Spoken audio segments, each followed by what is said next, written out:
Welcome to 6 Minutes to Financial Clarity.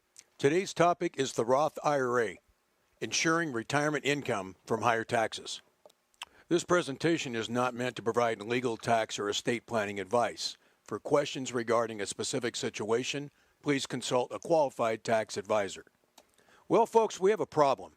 Since the late 2007, the effects of the worst recession since the Great Depression have hit most Americans financially through their homes, their savings, and, of course, their retirement accounts. And 2008 was the worst year for equities, that is, stocks and other risk investments, in the last 80 years. The S&P 500 index lost almost 39%. Profits from Fortune 500 companies fell almost 85% from 07 levels.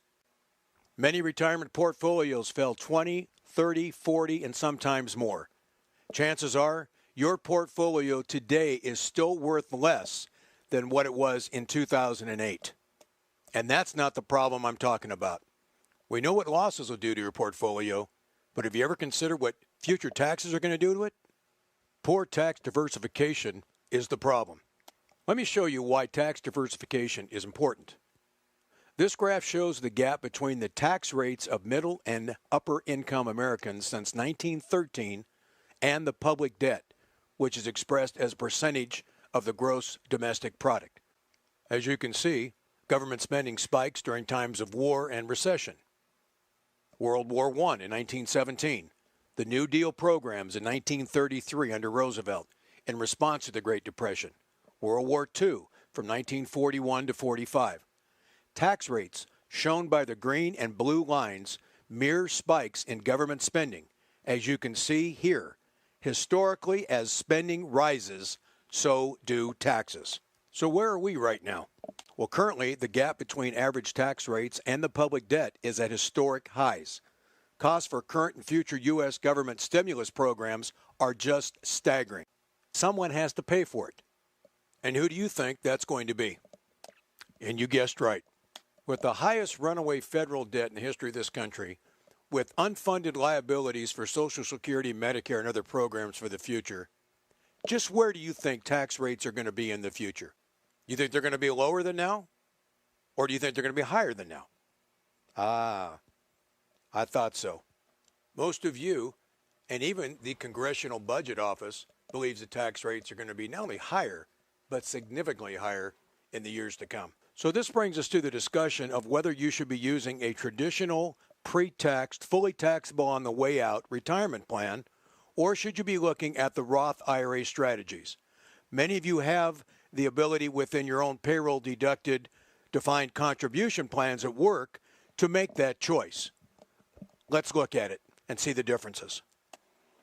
In a traditional IRA or traditional defined contribution plan that you do payroll deducted from work, all of the contributions are not taxed and they grow tax-free. There's a requirement that you have to start taking the money out at 70.5. Distributions are fully taxed when you take it out as ordinary income. And you have a contribution limit under age 50 of $5,000 a year. If over age 50, it's up to $6,000. And it offers tax deductibility off your current income, but it's going to be fully taxed down the road. Now let's go and look at the Roth IRA that was established in 1997. The contributions there are like the old Fram oil filter.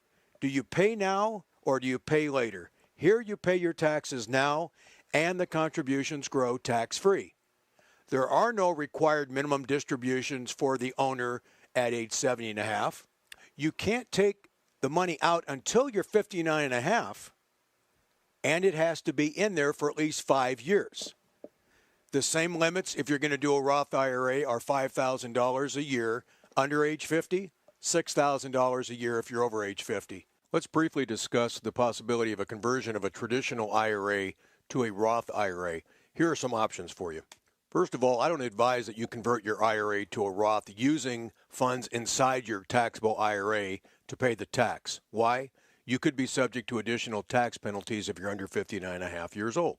So let's look at converting to a Roth IRA, but paying the taxes for the conversion with assets you have outside of the IRA account, let's say in the bank. We're going to compare $100,000 in a Roth IRA versus $135,000 in an IRA, because $135,000 minus your tax would equal $100,000. So it's apples and apples.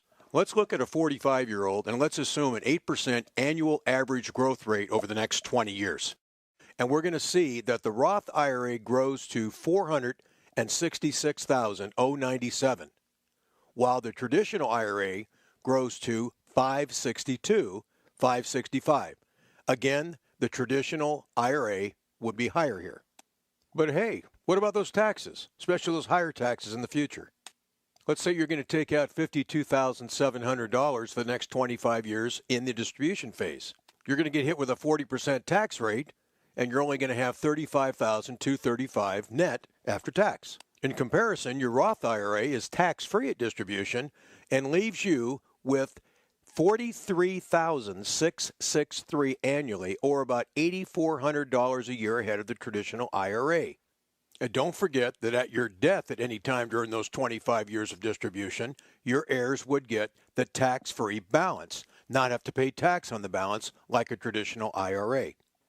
And if you wanted a lump sum distribution on your traditional IRA during your lifetime, on the value of $562,565, the tax would be even higher, maybe as much as 50%. And the Roth IRA would be tax-free. Would you want a net $281,282 or a net $466,097 that's in your Roth? We thought so. Your lesson has been learned. So thanks for your time. We hope you've enjoyed your 6 minutes to financial clarity.